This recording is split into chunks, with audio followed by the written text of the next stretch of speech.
로마서 10장 12절에서 15절 말씀입니다. 로마서 10장 12절에서 15절 말씀 한 절씩 교독하겠습니다. 유대인이나 헬라인이나 차별이 없음이라. 한 분이신 주께서 모든 사람의 주가 되사 그를 부르는 모든 사람에게 부요하시도다. 누구든지 주의 이름을 부르는 자는 구원을 받으리라. 그런즉 그들이 믿지 아니하는 이를 어찌 부르리요? 듣지도 못한 이를 어찌 믿으리요? 전파하는 자가 없이 어찌 들으리요? 보내심을 받지 아니하였으면 어찌 전파하리요? 기록된 바 아름답도다 좋은 소식을 전하는 자들의 발이여과 같으니라. 아멘. 자, 우리 리처치, 비처치, 우리가 교회입니다 하는 이 타이틀로 지금 5주간 동안 설교를 하고 오늘 6주째가 되었습니다. 지난 5주 동안 교회가 무엇이고 우리가 일상 속에서 어떤 교회를 세워져야 하는가, 교회에 대해서 다시 한번 생각해 봅시다. 그리고 다시 교회가 됩시다 하는 그런 주제로 이제 6주를 이제 달려왔습니다.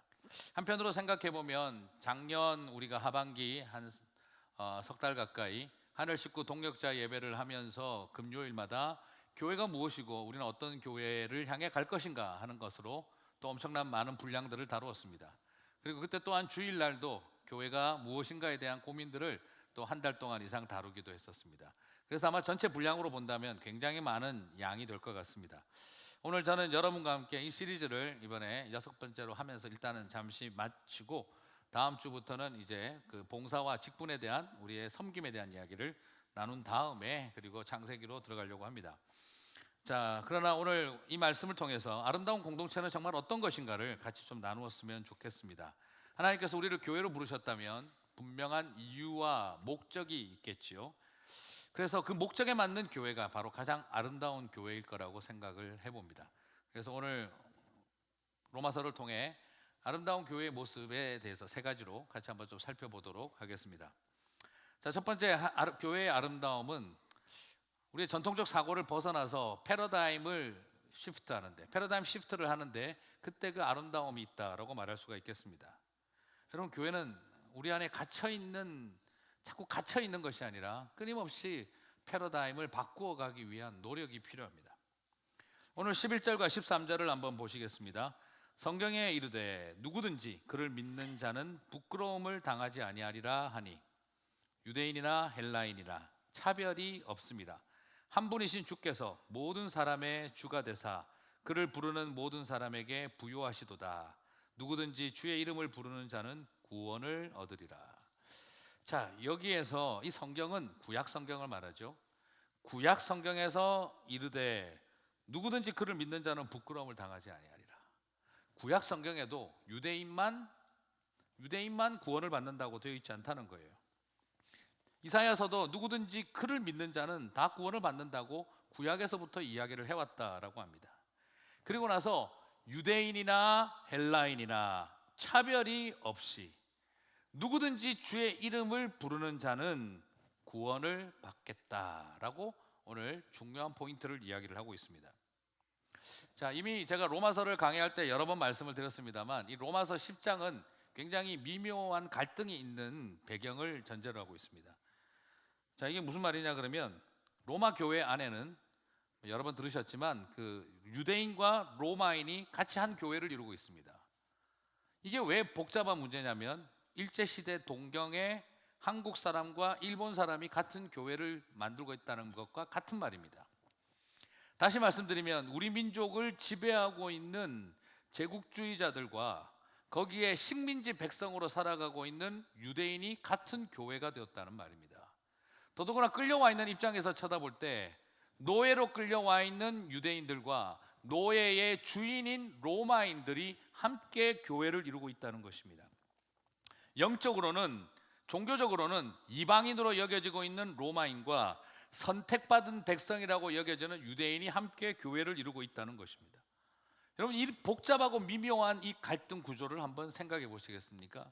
우리 민족의 철천지 원수요, 우리를 압제하고 있는 제국주의자들 밑에 식민지 백성으로 와 있으면 그 예배를 드리는 자리가 편하고 아름다웠을까요? 더더구나 나는 지금 노예로 살아가고 있는데, 직장인도 아니라 우리 노예의 주인이 있는 주인들과 그리고 노예들이 같이 모여서 예배를 드리면 여기가 과연 예배드리기가 아름답고 행복할까요? 유대인 입장에서. 오죽하면 직장 상사가 있어서 같은 교회 못 다니겠다라고 할 만큼 이게 미묘한 게 있잖아요, 그죠? 그게 쉽지 않은 건데, 더더구나 그 당시가 노예 중심의 사회였다라고 한다면 지금처럼 고용과 피고용의 상태도 아닌 노예제의 상황에서 같이 교회를 다닌다, 이건 굉장히 어려운 이야기입니다. 더더구나 유대인들의 마음에는 그나마 우월감을 가질 수 있는 게 뭡니까? 종교적인 측면이에요. 그래, 우리가 지금 사회적으로는, 계급적으로는 노예고 너네들은 사용자고 노예 주인이고, 그리고 민족적으로는 우리는 피지배자고 당신들은 지배자지만 그래도 우리가 너네들한테 우월한 게 있다. 우리는 종교적으로 우리는 선택받은 백성이고 여러분들은 이방인들이야. 그나마 우월감을 가지고 있는 게 딱 하나인데, 예수 그리스도를 믿고 나니까 이것마저 어떻게 됐죠? 저 로마인들도 하나님이 선택하셨다는 거예요. 예수님이 이 유대인 그리스도인들 입장에서는 굉장히 불편합니다. 지금 여기에 와서는 그나마 우월한 것이 종교적 우월감인데 그것조차도 써먹지 못할 만큼이고 완전히 이것은 어려운 관계입니다. 과연 이 공동체를 아름답다, 이 공동체를 편안하다, 행복하다라고 유대인들은 말할 수 있겠는가? 전혀 그렇지 못합니다. 소위 말하는 계급적인 상호관계, 민족적으로는 제국과 식민지의 관계, 그리고 종교적으로는 이방인과 선민의 그 불편한 관계에 도무지 하나 될 수 없는 이 사람들을, 그런데 이들이 한 형제요 자매라고 부를 수 있는 명제가 있습니다. 그것은 딱 하나밖에 존재하지 않습니다. 무엇이 이들을 하나 되게 만들 수 있을까요?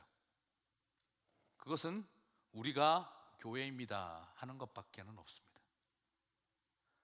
십자가의 피 묻은 복음과 그 십자가의 구원의 능력 말고는 이 계급 모순과 민족 모순과 종교적 모순을 가진 이 집단을 하나 되게 할 수 있는 방법은 그 어디에도 존재하지 않는다라는 것입니다. 여러분, 저는 이걸 생각할 때마다 굉장히 황당합니다. 온 인류의 역사가 해결하지 못하는 문제가 무엇입니까? 우리는 인류의 역사 내내 계급 모순 때문에 투쟁을 벌여왔던 것이 인간의 역사입니다. 인류의 역사 내내 전쟁이 넘쳤던 이유는 민족 간의 모순입니다. 지배와 피지배의 갈등입니다. 제국주의와 식민지의 갈등입니다. 그리고 인류의 역사 내내 풀지 못한 것은 종교적인 모순입니다. 철학과 율법이 부딪히고 있습니다. 선민과 이방인이 부딪히고 있습니다. 우리는 인류의 역사 내내 풀 수 없었던 문제가 종교적인 모순과 계급적인 모순과 그리고 민족적인 모순입니다. 그런데 오늘 이 로마 교회 안에는 인간의 역사가 풀지 못한 그 갈등 구조가 그냥 한 형제와 자매로 공존하게 되어지고 다 없어져 버렸습니다. 그 이유는 무엇입니까? 십자가 복음밖에는 없더라는 겁니다. 우리가 교회입니다. 로마인입니다. 유대인입니다. 노예입니다. 주인입니다. 자유인입니다. 우리는 철학을 존중합니다. 우리는 율법을 믿습니다. 우리는 선민입니다. 너네들은 이방인이다 하는 이런 모든 세상의 정의를 다 깨어버린 것이 바로 뭐냐? 우리는 교회입니다 라는 것입니다. 사랑하는 성도 여러분, 교회란 것이 가지고 있는 존재의 의미는 바로 무엇입니까? 이 세상에 우리가 풀 수 없는 모순 구조를 하나 되는 공동체, 형제 자매로 만드는 힘, 피 묻은 십자가와 복음, 그것 말고는 그 어떤 것도 이것을 한 형제와 자매로 묶어낼 수가 없는 것이 복음입니다. 그것이 복음의 공동체입니다. 유대인이나 헬라인이나. 오늘 여기에서 굉장히 큰 도전, 이게 가능한 이유는 바로 무엇입니까? 12절을 보시면 유대인이나 헬라인이나 차별이 없습니다. 한 분이신 주께서 모든 사람의 주가 되사 그를 부르는 모든 사람에게 부요하시도다. 참 독특한 라임을 쓰고 있죠. 한 분이신 주께서 모든 사람의 주가 되사 모든 사람을 부요하게 하시는 분이시다. 하나님은 어떤 분이십니까? 너무 부요하다는 겁니다. 이 부요하다는 말이 물질적인 축복을 받게 한다는 말이 아닙니다. 우리는 그걸 자꾸 이상하게 쓰고 있습니다. 하나님의 부요하심은 어디를 향해 흘러갑니까? 유대인과 헬라인의 원수된 관계 속에서 흘러가시는 것입니다. 하나님의 부요함은 자유인과 노예 사이에서 흘러가시는 것입니다. 하나님의 부요함은 이방인과 선택받은 백성 사이를 부욕해 하시는 것입니다. 그러므로 우리가 만들어 왔던 수많은 모순 구조들을 복음 안에서 통일되게 하시는 것입니다. 그러므로 그리스도는 만물을 통일하게 하는 힘이시고 하나 되게 하는 능력입니다. 이 교회 안에는 예수 그리스도의 충만이 충만할 수밖에 없는 것입니다. 하나됨의 능력과 복음의 능력이 충만한 곳입니다. 그러므로 교회는 바로 이런 이 세상에 어떤 역사가, 어떤 이념과 어떤 철학과 어떤 이론이 만들어낼 수 없었던 공동체와 하나를 만들어내는 것이 복음 안에 있는 피 묻은 십자가의 능력이라는 것입니다. 그런데 안타까운 것은 우리 많은 그리스도인들이 부요하신 주님을 인색한 분으로 만들어간다는 것입니다.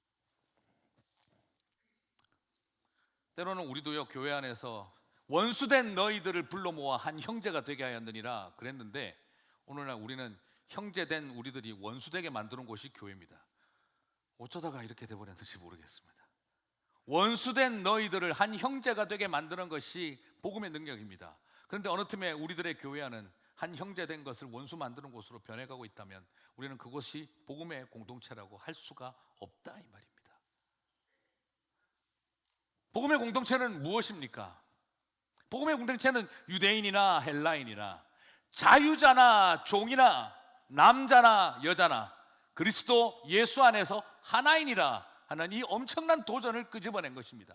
갈라디아서 3장 28절은 우리들에게 보여주는 것입니다. 자유인이나 종이나 헬라인이나 유대인이나 남자나 여자나 그리스도 예수 안에서 하나 되게 하시는 것, 그게 바로 복음의 능력이고 복음의 공동체입니다.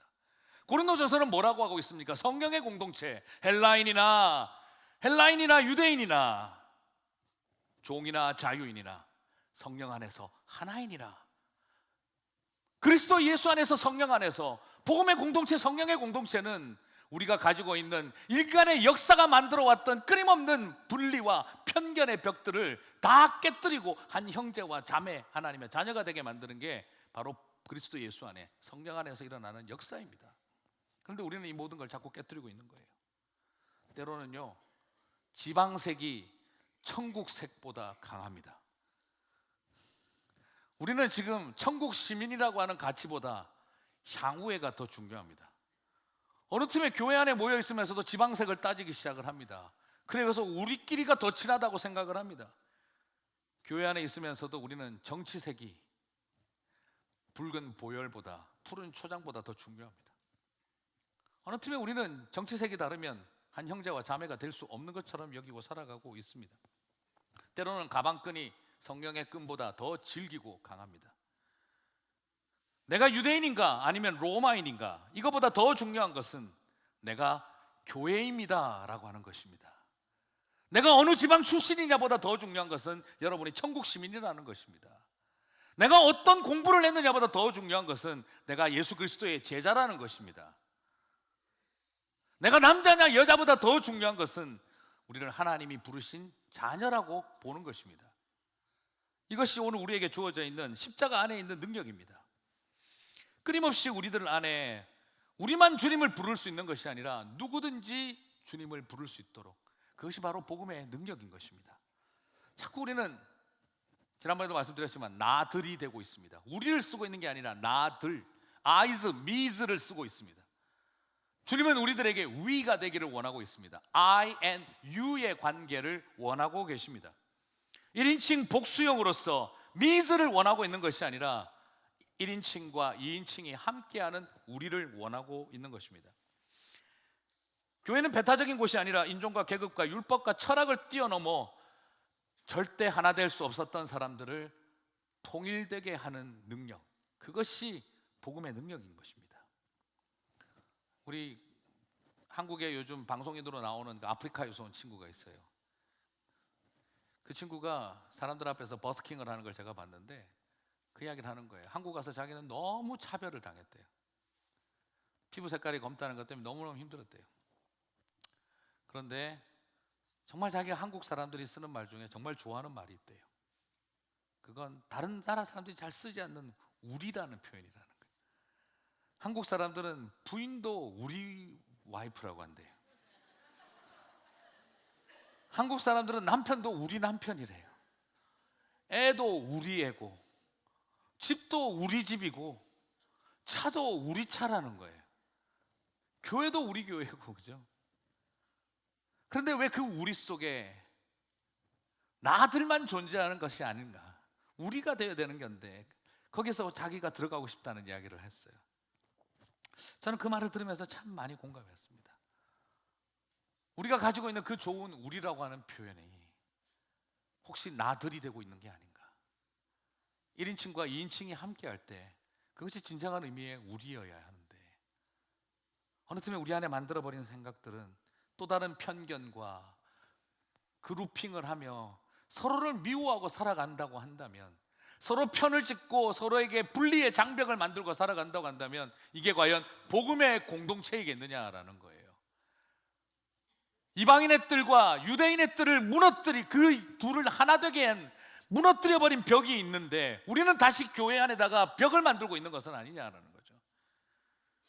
유대인이나 헬라인이나 차별이 없고, 그리고 이 세상과 삶 가운데 살아가면서 그리스도인들은 바로 그런 차별이 없는 세상을 살아가야 하는 것이 우리에게 주어져 있는 가장 중요한 일입니다. 왜 그게 가능합니까? 한 분이신 주께서 모든 사람의 주가 되사 모든 사람을 부욕해 하시는 분이시기 때문입니다.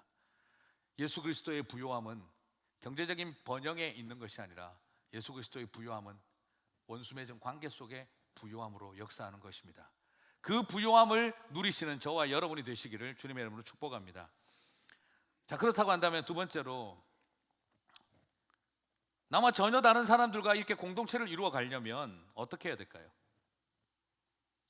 누군가가 벽을 무너뜨려야 하고요, 누군가가 선을 넘어야 하고요, 누군가가 낭떠러지 사이에 다리를 만들어 줘야 하고요, 누군가가 배를 타고 건너가 줘야 합니다.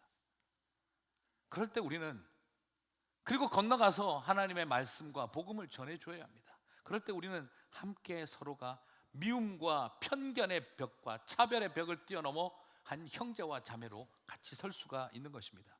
우리의 마음과 삶 속에 만들어 놓은 편견의 벽과 차별의 칸막이와 미움의 유리벽들을 우리가 부수고 깨고 들어가서 그곳에서 평화를 만드는 대화를 시작하고 일치를 이루기 위해 손을 내밀며, 그리고 서로를 알아가고 닮아가며 복음 안에서 하나 되어지는 것들을 찾아가야 합니다. 이 일을 위해서는 우리가 복음을 알려주고 전할 수밖에 없는 것은 지극히 당연한 일입니다. 그 일이 우리에게 주어져 있는 사명인 줄 믿습니다. 철학과 율법주의와 어떤 것도 만들어줄 수 없는 그 일이 복음이 하는 일입니다. 그것이 바로 십자가, 피 묻은 십자가가 우리 가운데 줄 수 있는 축복입니다. 사랑하는 성도 여러분, 제가 젊은 날 많은 방황을 하면서도 끝까지 교회의 이 복음 개혁주의, 복음주의 교회 안에 남아야 있겠다고 제가 생각했던 이유는 단순합니다. 때로는 여러분, 저도 굉장히 교회 실망을 많이 했습니다. 부끄럽기도 하고, 이게 정말 복음의 공동체인가? 이게 정말 성령의 공동체인가? 그런 절망 속에 끊임없이 던져지기도 했지만, 그럼에도 불구하고 아직도 복음주의자로, 개혁주의자로, 목사로 남아있는 이유가 있다면 복음의 능력을 믿기 때문입니다. 우리가 망쳐놓은 이상한 복음주의, 가짜 복음주의, 변질된 복음주의, 성장주의, 이것으로 점철되어져 버린 그런 이상한 복음주의 말고 진짜 피 묻은 십자가의 복음의 능력을 믿기 때문입니다. 복음은 나 하나 천국 보내는 게 목적이 아닙니다. 복음은 우리 교회 하나 성장시키는 게 목적이 아닙니다. 복음은 기독교 세력을 강대한 세력화시키는 게 목적이 아닙니다. 복음의 목적은 무엇입니까? 인류의 역사가 하지 못했던 민족 모순과 계급 모순과 종교적 모순으로 첨철되어져서 끊임없이 자신들의 바벨탑을 쌓으며 싸우고 이 땅을 살아가는 수없는 백성들에게 복음의 목적은 무엇입니까? 우리가 교회 안에서 한 형제와 자매로 더불어 살아갈 수 있다는 것, 그것을 주는 것이 복음의 능력입니다. 하나님의 백성이 아니었던 사람들을 하나님의 백성으로 만들고 짐승처럼 여기며 개처럼 취급했던 그 원수와 같은 이방인들과 한 형제와 자매가 되게 만드는 그 놀라운 능력이 피 묻은 십자가 복음의 능력인 것을 믿기 때문입니다. 그것을 하라고 교회를 세워주셨기 때문에 이 교회가 참된 복음의 공동체만 된다면 우리의 역사가 실패해왔던 많은 것들을 하나님은 회복시키실 거라고 하는 그 이상 같은 꿈을 버리지 못했기 때문입니다. 그래서 아직도 이 전도에 미련한 것을 붙들고 전도에 미련한 것을 붙들고 선교에 미련한 것을 붙들고 지금도 나아가서 복음을 증거하자, 그렇게 말하고 싶은 것입니다. 저는 참 열심히 전도도 하자, 선교하자 열심히 다녔습니다. 지금도 선교적 교회를 지향하고 싶고 할 수만 있다면 그런 일들을 계속해 나가고 싶습니다. 저는 우리 성도님들이 다 전도하고 복음을 증거하는 삶을 살아갔으면 좋겠습니다. 이 모든 것이 기독교 세력을 양적으로 강화시키고 우리 교회의 성장을 위해서가 아닙니다. 복음의 능력을 믿기 때문입니다. 가짜 복음 말고요, 교회를 성장시켜서 영광을 얻고 우리가 얼마나 대단한지 자랑하는 그런 가짜 복음 말고요, 진짜 하나님의 복음만입니다. 저는 그것을 믿기 때문입니다. 유대인과 로마인을 한 교회가 되게 만드는 복음, 모든 갈등으로 갈라진 그 모순 구조들을 십자가 아래에서 통일시키는, 만물을 충만하게 하시는 그리스도의 충만, 그 충만이 교회 안에서 빛나고 있다는 그 엄청난 믿음, 그것이 아무리 누가 봐도 목사님 또라이입니까? 그렇게 가능할 거라고 생각합니까? 한다 하더라도 저는 그 복음에 대한 이상을 믿기 때문에 복음주의자라고 하는 꼬리표를 떼지를 못하겠습니다. 사랑하는 성도 여러분, 저는 이 아름다운 통합이 이루어져 가게 하실 하나님의 능력을 믿습니다. 그리스도인은 분열과 갈등을 만들어내는 사람들이 아닙니다. 그리스도의 부요함을 이 세상 가운데 심는 사람들입니다. 그래서 우리는 이 말씀을 증거하는 사명을 포기할 수가 없습니다. 전도는, 선교는 교회 성장을 위해서 존재하는 것이 아니라 교회를 교회답게 하기 위해서 주신 은혜입니다. 전도와 선교는 어떤 이념과 철학도 이루지 못한 펠로우십, 그 공동체를 이루는 능력입니다. 양반과 쌍놈을 형제와 자매로 만들고 로마인과 유대인을 형제와 자매로 만들고 남자와 여자로 갈라진 이 전통적 세상 속에 한 형제와 자매, 하나님의 자녀라고 하는 엄청난 가치를 우리들에게 심어주고 있기 때문입니다. 그게 복음의 공동체고 성령의 공동체입니다. 그래서 저는 부탁드리고 싶습니다. 이 복음을 전하시기 바랍니다. 테크닉으로 전도하는 방법을 배우지 마시고 가슴으로 복음을 증거하고 복음을 사시게 되기를 바랍니다. 여러분, 전도하고 선교를 수준 낮은 신앙으로 여기지 마십시오. 수준 높은 로마서가 전도하라고 가르치고 있습니다. 우리는 자꾸 뭔가 전도하고 선교하면은 하구제비 신앙, 전부 수준 낮은 신앙처럼 여깁니다. 그렇지 않습니다. 가장 복음의 교리를 온전히 가르쳐주고자 했던 로마서가 전파하라고 도전하고 있습니다. 오늘 14절과 15절을 보십시오. 그런즉 그들이 믿지 아니하는 자를 어찌 부르리요? 듣지도 못한 이를 어찌 믿으리요? 전파하는 자가 없이 어찌 들으리요? 보내심을 받지 아니하였으면 어찌 전파하리요? 지금 이 말은 좀 더 정확하게 말하면요, 이 청중이 누구냐 그러면, 이 글을 읽는 원 독자가 누구냐 그러면 유대인들에게 좀 더 집중적으로 말하고 있습니다. 무슨 말입니까? 유대인들아, 로마인들과 같은 교회를 만든다고 분노하고 슬퍼하지 마라. 이것은 하나님의 뜻과 계획이다.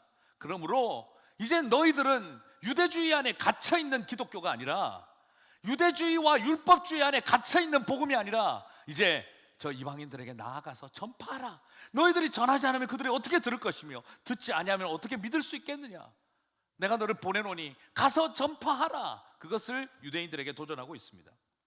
솔직히 말해서 지금 우리 시대에 이 말은 별 메시지가 아니에요. 그러나 원독자들의 입장에서는 되게 충격적입니다. 왜냐하면 여러분이 유대인 그리스도인이라고 생각해 보십시오. 몇천 년 동안 전도라고는 해본 적이 없는 사람들입니다.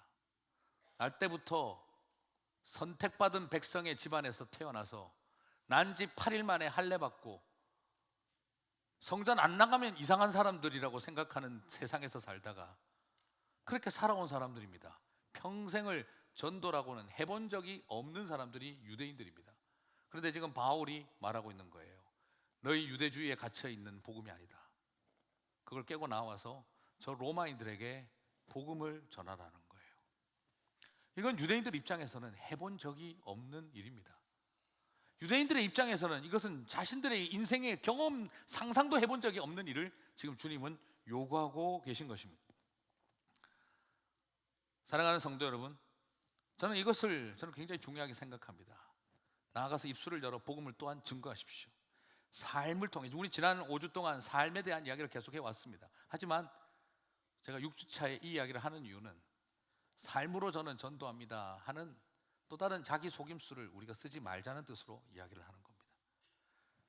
물론 맞아요. 저는 이런 생각을 해봅니다. 기독교인이 없는데 기독교 사상이 존재할 수 있습니까? 기독교인이 없는 곳에 기독교 경제관이 존재하고, 기독교인이 없는 곳에 기독교 정치관이 존재하고, 기독교인이 없는 곳에 기독교 세계관이 존재할 수 없습니다. 가끔씩 우리는 복음 증거 없이 기독교적 가치만 있으면 된다라고 생각하지만 저는 그 생각에 동의하지 않습니다. 물론 반대로 복음이 뭔지도 제대로 모른 채 싸구려 무슨 세일 창고 대개방처럼 그렇게 전도해가지고 기독교인 늘려놓는다고 뭐가 달라지겠느냐. 물론 그 말도 맞습니다. 기독교인은 많은데 기독교적 정치관이 없습니다. 기독교인이 많은데 기독교적 사회관이 없습니다. 기독교인이 많은데 기독교적 경제관도 없습니다. 몸뚱아리는 교회에 와 있는데 머릿속에 있는 것은 여전히 세상적인 정치관, 경제관, 사회관을 다 가지고 살아가고 있습니다. 그것도 분명히 문제입니다. 저도 그 부분에 대해서 100% 공감합니다. 하지만 그렇다고 하여 전도는 중요하지 않다 하는 말을 저는 동의할 수는 없습니다. 복음이 증거되어지고 기독교적 가치가 함께 자리 잡아야 합니다. 교회가 잘못한 것은 전도를 통해서 교인들의 숫자를 늘리는 것을 원했지 기독교적 가치관으로 살아가는 게 뭔지를 말하지 않았기 때문에 문제지만 전도 그 자체가 틀린 것은 아닙니다. 사랑하는 성도 여러분, 가끔씩 우리 가운데 이런 말들을 합니다. 나는 열심히 선교적인 삶으로 살지 입으로는 하지 않습니다. 굳이 틀린 말은 아닐 수도 있습니다만 그런 식의 접근이 항상 옳을 것이라고 말하고 싶지도 않습니다. 우리의 입술을 통해 그리고 삶을 통해 그 모든 것들은 함께 가야 합니다.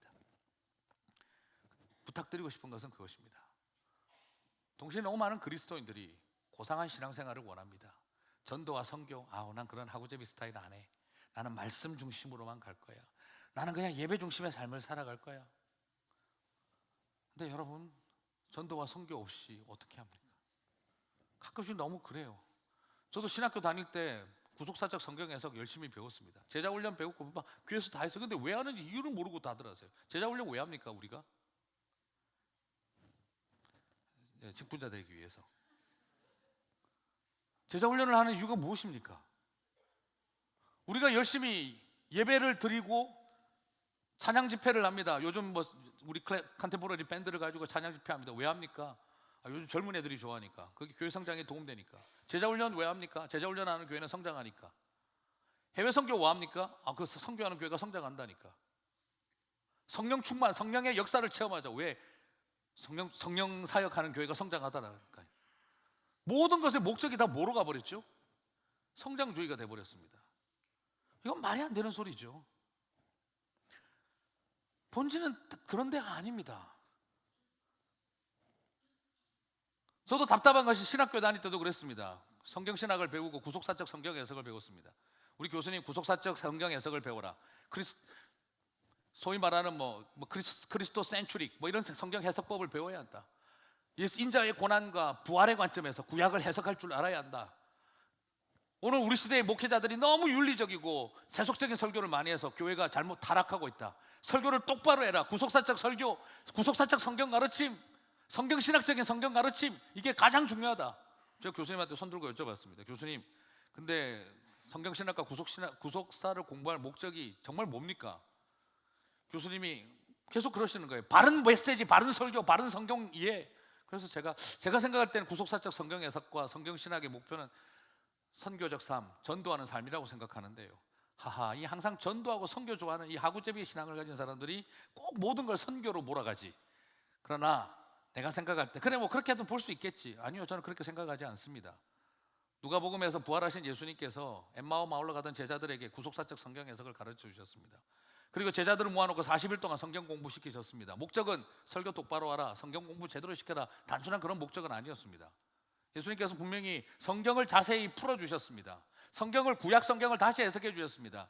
너희는 인자가 고난받고 사흘 만에 살아나야 할 것과 그리고 생명 얻는 회개가 예루살렘으로부터 시작하여 모든 민족에게 전파되어야 하니 이 일에 너희는 증인이라 라고 말씀하셨습니다. 예수님이 우리들에게 구속사적 성경 해석을 가르쳐 주신 목적, 인자가 고난받고 사흘 만에 살아나야 할 관점에서 성경을 읽어야 할 이유는 우리로 하여금 생명 얻는 회개, 죄사함을 받게 하는 회개가 예루살렘으로부터 시작하여 모든 민족에게 전파되게 하기 위해서 우리들에게 그 성경 공부를 시키셨습니다. 그러므로 우리가 배워야 할 구속사적 성경 이해와 성경 해석, 성경 신학의 목적은 다른 어떤 것이 아니라 이 말씀을 증거하기 위해서라고 저는 믿습니다. 얼굴 빨개지신 교수님이 기분이 나쁘셔서 점수를 안 주셨습니다. 우리는 어느 틈에 많은 것들이 변해버렸습니다. 여러분, 바울 신학 공부하라고 바울 서신을 썼을까요? 바울이 왜 로마서를 썼습니까? 바울이 왜 갈라디아서를 쓰고 왜 바울이 에베소서를 썼습니까? 그가 하나님의 말씀을 가지고 복음을 증거하고 선교적 삶을 살았기 때문에 그는 바로 바울 서신을 쓴 것입니다. 우리로 하여금 바울 신학 공부해서 박사학위 받으라고, 바울 신학의 오리지널 어서리티를 가지라고, 그것 때문에 바울이 바울 신학을 쓴 것이 아닙니다. 바로 그가 복음을 증거하는 전도자였고 하나님의 말씀을 증거하는 선교사적 삶을 살았기 때문에 그는 서신서를 기록했던, 성경을 썼던 사람입니다. 어느 틈에 우리는 헷갈려 버렸습니다. 누가복음의 말씀을 통해 예수님 말씀도 구약 성경이 쓰여진 목적이 바로 죄사함을 받게 하는 회개가 모든 민족에게 전파되게 하기 위함이라는 것을 우리들에게 도전해 주셨음에도 불구하고 우리는 마치 이것이 고매한 신앙생활, 수준 높은 신앙생활, 진리를 알아가는 감격과 기쁨의 통로로만 여기고 있는 것이 혹시나 아닌가 하는 생각이 가슴속에 부담이 있습니다. 예전에도 말씀드렸지만 이 바울 너무 이상하게 좋아하세요. 권사님 한 분이 오셔서 우리 아들이 바울처럼 됐으면 좋겠어요. 권사님 무슨 전도자로 선교사로 보내시려고요? 그런 쪽은 아니고요. 바울이 세계 최고의 베스트셀러인 성경을 제일 많이 썼지 않습니까? 우리 아이가 그런 아이가 됐으면, 영향력 있는 아이가 됐으면 싶어요. 로마의 시민권도 갖고 있었고 가말리엘 학파 최고 학부에서 공부도 하고, 우리 아들이 그런 아들이 되게 해달라고 기도해 주세요. 바울이 똥처럼 여긴 걸 그렇게 금처럼 붙들고 계시니 제가 짜증이 확 올라왔어요. 아유 그래, 바울처럼 됐으면 좋겠다. 평생 결혼도 못했다는 말도 있고 간질에 걸려서 엄청 고생했다고도 내가 들었는데 키도 되게 작았다 그러고 그리고 성경은 많이 썼는지 몰라도 설교는 되게 못했나 보던데. 여러분 아시잖아요. 사도행전에 보면 나오지 않습니까? 바울이 설교할 때 유두고가 창가에 앉아 졸다가 떨어져서 죽었잖아요. 사도들 중에 설교 시간에 졸다가 떨어져 죽은 사람은 바울밖에 없어요. 목회자들 중에도 그런 사람 없습니다. 바울이 내려가서 유두고를 붙들고 기도합니다. 주님 살려주시옵소서. 그래서 죽은 사람 살렸어요. 그런데도 바울이 간증하러 다닐 때 한마디도 안 합니다. 왜요? 자기 설교 시간에 졸다가 떨어져 죽은 애 살린 거니까 쪽팔리잖아요. 사람을 살려도 이게 어디 자랑할 거리가 못 돼요. 이게 바울 케이스는. 나중에 천국 가서 바울을 또 어떻게 만나야 될지. 여러분, 어느 틈에 우리 안에 왜곡된 생각이 존재합니다. 바울이 신학 서적 쓰려고 성경 쓴 게 아닙니다. 복음을 가르치고 전도하다 보니, 선교하다 보니 그렇게 된 것입니다. 신학이 왜 발전했습니까? 단순하게 말할 수는 없지만 전도와 선교 때문이었습니다. 복음을 변증하고 가르치고 우리의 캐리기즘, 소위 말하는 신앙 고백, 컨페션, 벨지 컨페션, 웨스트민스터 소유리 문답, 하이델베르그 캐리기즘, 이런 것들이 다 왜 만들어졌습니까? 우리가 가진 믿음을 설명하는 것이었습니다. 오늘도 끊임없이 무엇 때문에 내가 왜 이것을 하고 있는가를 잃어버린 채 고상한 신앙생활을 하는 것이 목적이 아니라 그 미련한 전도와 선교적 삶을 살아가셔야 합니다. 찬양 들으면서 우아하게 홍차 마시며 멋지게 장식된 테이블 위에 큐티책을 꺼내놓고 20년 동안 묵상했다 하는 것도 아름다운 성도의 삶이겠지만, 비난과 조롱을 당하면서도 예수님이 구원자 되심을 증거하기 위해 길거리에 땀내 나도록 땀 흘리고 다니며 화장 지워지도록 다니면서 복음 전하고 돌아오는 사람이 더 아름다운 성도일 수 있다는 것을 기억하셨으면 좋겠습니다. 우리는 너무나 오랫동안 미련하다고 하여 전도를 버렸습니다. 복음을 증거하는 삶은 특별하게 꽂힌 하구제비 신앙들이나 하는 것처럼 여겨왔습니다. 그러나 그렇지 않습니다. 아름다움은 우아함 속에 있는 것이 아니라 치열한 땀 흘림 속에 있는 줄 믿습니다. 바로 그런 삶의 자리를 향해서 나아가야 할 거라고 믿습니다.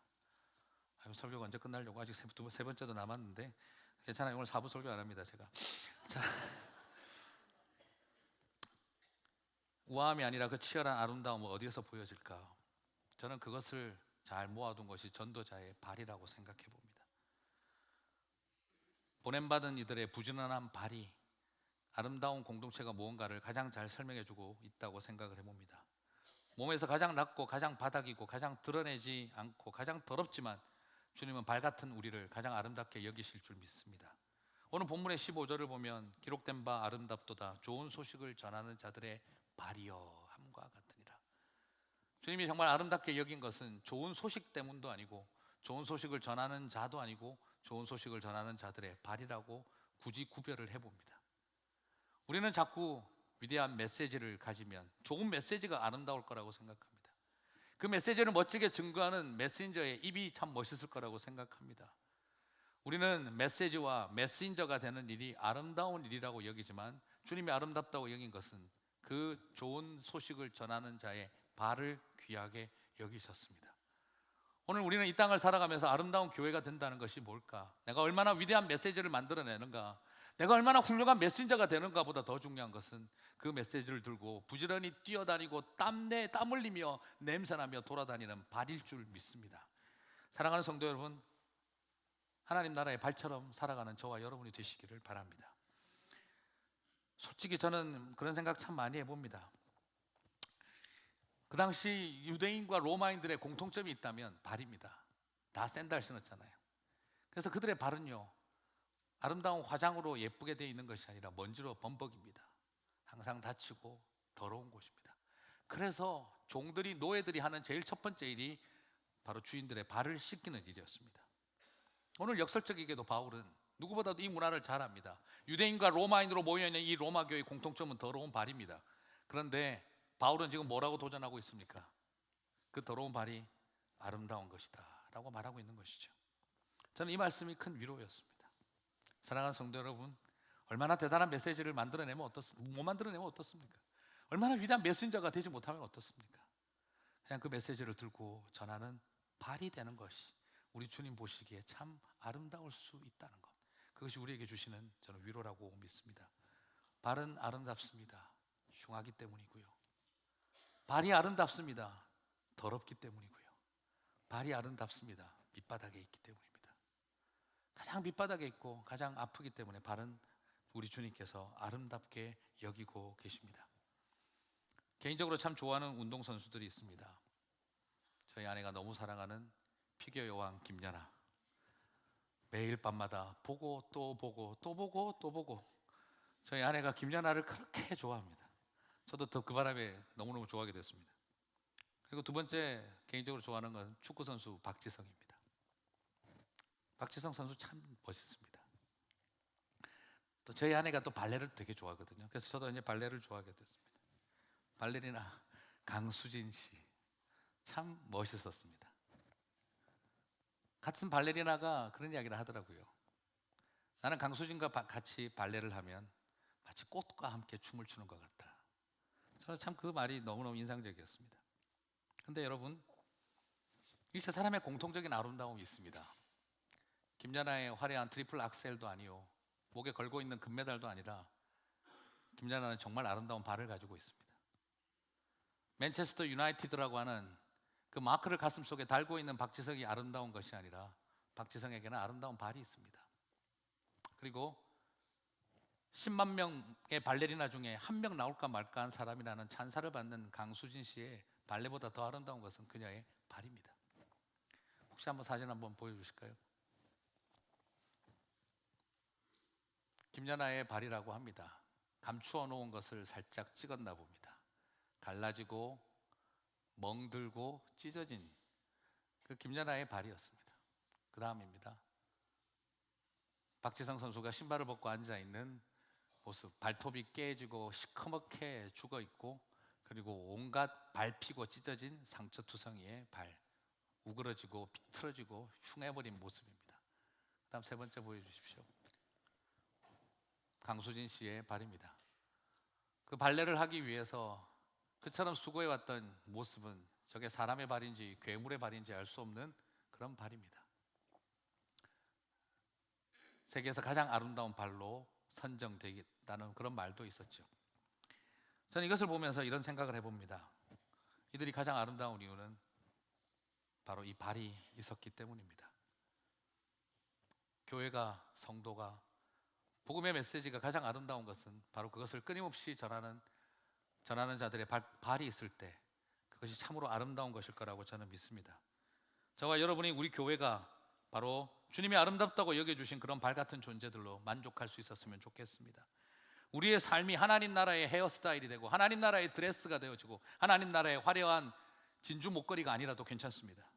우리의 삶이 그저 하나님 나라의 발 같은, 먼지 뒤집어 쓴 발 같은 존재라 할지라도 우리 주님께서 아름답게 여기실 때 그 가치는 거기에서 나오게 하실 줄 믿습니다. 흉하게 되어도 괜찮습니다. 주님은 금메달보다 그 흉한 발 같은 우리를 더 아름답게 여기실 것이 확실하기 때문입니다. 말씀을 맺겠습니다. 우리 교회 제가 장례를 치를 때마다 시간이 맞고 잘 되어지면 꼭 가서 하는 게 있습니다. 그게 바로 성찬식입니다. 의식이 있을 때는 가서 가급적 성찬식을 하고 돌아가시는 분들과 또 성찬 예배를 드립니다. 그리고 또한 반대로 이미 코마 상태에 들어가셔서 성찬식을 하실 수 없는 상황에 제가 가게 되어질 때는 우리가 세족식을 해드립니다. 왜 그렇게 하냐 그러면 제가 한국에 있을 때 저희 교회 목사님, 담임 목사님께서 신학교 간다고 할 때 저한테 해주셨던 이야기가 있었어요. 이게 뭐였냐 그러면, 병주야, 내가 목사로서 언제 제일 행복하고 교인들을 돌볼 때 언제 제일 감사한 줄 아냐? 어떤 때 제일 감사하세요? 돌아가신 성도님들 염하고 올 때였다. 옛날엔 장의사가 많지 않아서 목사님들이 염을 하셨다고 하거든요. 돌아가신 분의 몸을 다 닦아주고 피를 토하거나 한 거 다 닦아주고 그 탈지면 이런 거 다 꼽아주고 솜으로 그렇게 하면서 다 닦아주고 옷 입혀주시던 그 염을 하던 일들을 목사님들이 옛날에는 하셨거든요. 근데 우리 목사님 그 이야기를 하시는 거예요. 돌아가신 성도들 그 염을 해주고 다 닦아주고 그리고 올 때 나는 제일 행복하고 내가 목사라는 생각이 들었다고 하시더라고요. 그래서 저는 그랬어요. 목사님 난 그거 못해요. 그거 얼마나 무서운데. 그러니까 아니야. 근데 그거 할 때 나는 가장 행복했어. 그리고 그 집사님하고 그 못 닿았던 이야기하고 그리고 그 몸 닦아줄 때 내 마음속에 미웠던 마음도 다 사라지고 아팠던 마음도 다 회복이 됐었어. 저는 그 생각이 나서 단임 목회를 시작하면서 내가 할 수 있는 일이 뭘까? 이제는 뭐 다 장의사들이 하시는데 코마 상태에 계신 분들은 내가 염하는 마음으로 발이라도 씻겨드리고 했으면 좋겠다. 그래서 가서 세족식을 해드려요. 근데 세족식을 하면 가끔씩 쳐다보고 있으면 각질도 생기고 또 발톱도 깨지고 또 여러 모양으로 틀어져 계시기도 하고 또 오래되신 환자들의 특유의 냄새가 나기도 합니다. 근데 결론은 뭐냐면 참 아름답다는 거예요. 그 발을 보고 나면 많은 생각이 납니다. 그리고 그 발을 씻겨드리고 하얀 수건으로 덮어놓고 자녀들 주변에 오게 합니다. 평생 아버님, 어머님 얼굴도 보고 손도 보고 다 외모는 보는데 가끔씩 뭐 신발 벗고 계신 거 보기도 했겠지만 진지하게 한번 아버님, 어머님 발을 못 보셨을 텐데 한번 보시라고 그리고 수건을 걷어드리면 자녀들 거의 대부분이 다 웁니다. 그리고 나서 가만히 쳐다보니 아버지의 인생이 그 발에 다 담겨 있죠. 피난 내려와서 살겠다고 열심히 뛰어다니시다가 이 미국까지 건너와서 또 이민자로 살아가기 위해서 뛰어다니다가 그러면서 이제 천국 가기 위해서 준비하고 있는 그 발을 쳐다보면 거기에 아버지의, 어머니의 인생이 담겨 있는 걸 다 보게 되죠. 그리고 나서 저는 뭐 그렇게 말해드립니다. 아버지의 인생의 집합이 여기에 있습니다. 때로는 방황도 하셨고 때로는 고생도 하셨고 때로는 벼랑 끝 산책길을 걸어 다니면서 그 험난한 길을 걸어가면서도 버티고 걸어온 이 발입니다. 오늘 이 시간 하나님 앞에 감사하는 시간 가졌으면 좋겠습니다 하고 손 얹고 기도할 때 온 가족들 안에 하나님의 치유가 일어나는 것을 봅니다. 그리고 저도 귀에다 대고 코마에 들어가도 제가 말씀을 드립니다. 아버님, 목사가 씻겨드린 발로 천국 밟으십시오. 코마 상태에 계신 한 분이 이렇게 눈물을 옆으로 흘리는 것을 제가 본 적도 있습니다. 사랑하는 성도 여러분, 오늘 집에 가셔서 남편과 아내의 발을 한번 봐주시기를 바랍니다. 마사지까지 해주시면 더 좋겠습니다. 혹시 아버님 어머님 계시면 가셔서 그 발을 한번 만져주십시오. 그거 아십니까? 인간은 아름답지 못해도요, 아름답지 못한 발은 없습니다. 내가 저 인간은 꼴도 보기 싫어도 발을 쳐다보면 마음이 달라집니다. 사람 보기 싫으실 때 발을 보시기를 바랍니다. 성도와 교회는 그런 하나님 나라의 아름다운 발이 되어야 하라고 믿습니다. 나중에 우리가 이 땅의 여정 다 마치고 주님 앞에 섰을 때 주님 우리의 발을 씻겨주시고 위로해 주실 거라고 생각합니다. 사랑하는 성도 여러분, 오늘 우리에게 주어져 있는 이 사명 걸어갔으면 좋겠습니다. 주님, 모래 뒤집어 쓰고 흙먼지 뒤집어 써도 좋습니다. 상처나고 깨지고 뒤틀려도 좋습니다. 당신이 허락하신 길이라면 끝까지 복음의 메시지를 전하는 그 발걸음 되고 싶습니다. 그 발걸음이 가장 아름다운 발이 되어질 줄 믿습니다. 저와 여러분이 그런 삶을 살아가시게 되고 우리 교회가 그런 존재가 되기를 주님의 이름으로 축복합니다. 우리 다 함께 자리에서 일어나셔서